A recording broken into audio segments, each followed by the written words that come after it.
পুরোপুরা শরীফ থেকে দূরে সরে যাচ্ছে। দাদা হুজুর পীর কিবলার মত পদ আদর্শ থেকে দূরে সরে লেগেছে।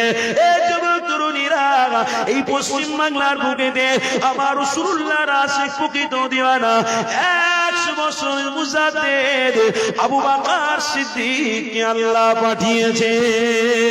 আরো জোরে বলুন, এই যুবক তরুণীরা, আমার রাসূলুল্লাহর প্রকৃত আশিক হযরত আবু বকর সিদ্দিক আরে আমার দাদা পীর রহমাতুল্লাহ আলাইহি এই পশ্চিম বাংলা শুধু নয়, এশিয়া মহাদেশের বাইরেও দিন ইসলামের খিদমত করেছিল।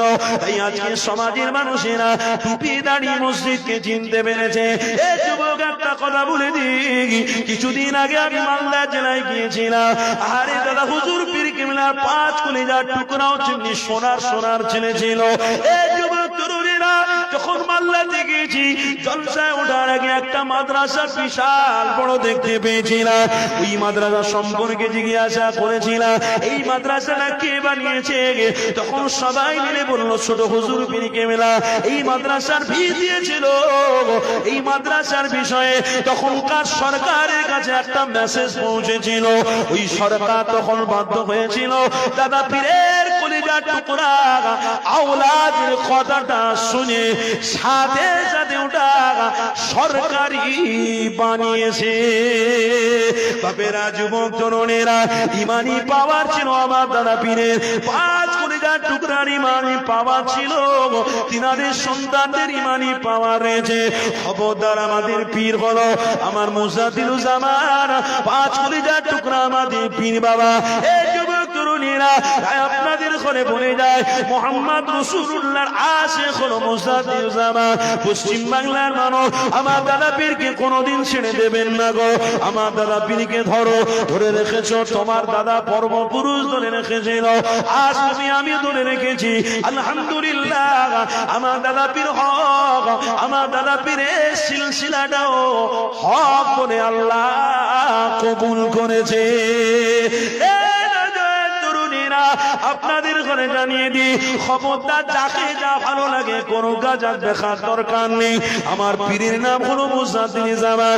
আমার পীরকে আমি ভালোবাসি।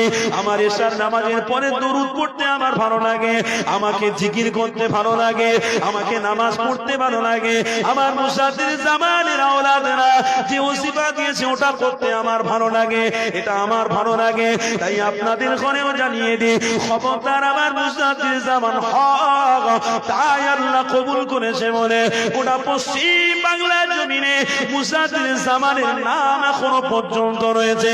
এই যুবক তরুণীরা, কে মুজাদ্দিদুল জামান?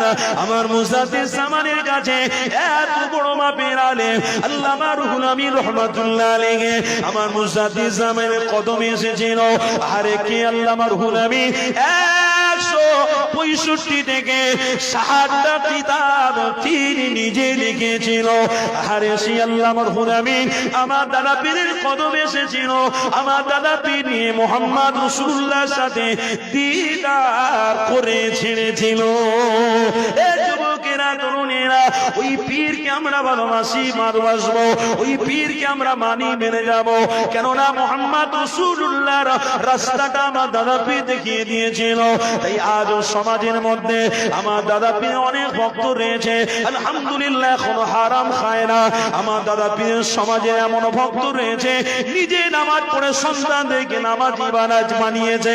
আজকে দাদা পীরের ভক্ত এখনো গ্রামে অনেকে রয়েছে, এখনো সৎভাবে চলাফেরা উঠাবসা করে।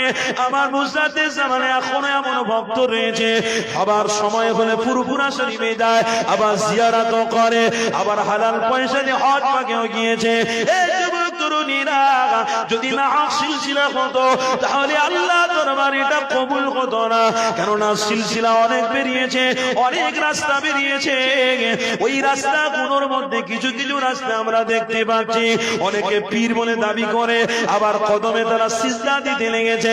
অনেকে আমার রাসূলুল্লাহর বিরোধিতা করে নবীর পরে নবী বলে দাবি করে ফেলেছে। এই যুবক তরুণীরা, সমাজে অনেক কিছু দেখতে পাওয়া যাচ্ছে, এইগুলো হলো শয়তানি কাজ। এগুলো থেকে আমাদের বিরত থাকতে গেলে মুজাদ্দিদুল জামানকে আমরা ভালোবাসি, বাঁচবো ইনশাআল্লাহ, আমার নবী পাকের দিদার পাবো। আরো জোরে বলুন, কি গো বাপেরা? আমার দাদা পীরকে সব ভালোবাসেন তো নাকি? বলুন না ইনশাআল্লাহ। সব ভালোবাসেন তো? নারে তাকবীর, নারে তাকবীর। আমার বাপ ভাইরা, তাই বলবো খবরদার, এই পশ্চিম বাংলায় অনেক রকম টাল বাহাল চলছে।